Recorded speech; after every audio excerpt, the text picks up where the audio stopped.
Fire departments across the region are facing growing challenges from a lack of staffing, outdated equipment, and facilities. The Chesterfield Fire Department even dealing with a collapsing building. Western Mass News reporter Madison Lazowski brings us a message from one of those firefighters and explains why the first responders are pleading for a response of their own. A small town with only 1,100 residents has an even smaller first responder team with only 6 firefighters. And the Chesterfield Fire Department is just one example of stations needing to rely on other towns for help. We're burning up their budget. We're hurting their, we're putting a wear and tear on their equipment.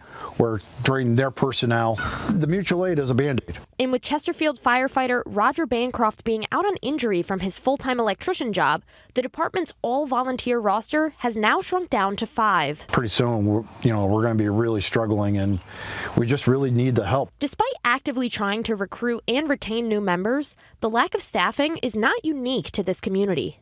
It's nationwide. This is every department is having issues. Every department's having call volume issues. However, the size of their team is not the only issue the department is facing.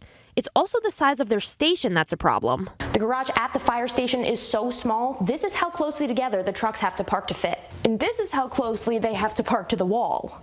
And the building is missing a few vital components as well. Clean water, a closet for their equipment, even a functional ceiling.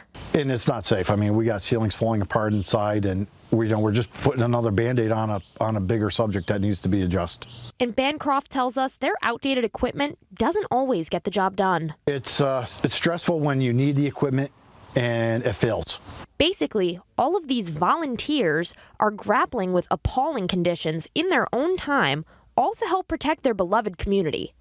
And even though money can't buy happiness, it would put 6 hardworking firefighters on cloud 9. We definitely need the state to come in and say, okay, what can we do to help? We do count on grants, but grants are not guaranteed. Communities across Western Mass also putting out the call, new staffing, and more funding to support their mission. In the meantime, the Chesterfield Fire Department is hosting a Carnival Cruise raffle for the first time in years to try and raise funds to go towards new equipment, with their dream goal boiling down to a completely new building. A link for that fundraiser can be found on our website at westernmassnews.com. Reporting in Chesterfield, Madison Lazowski, Western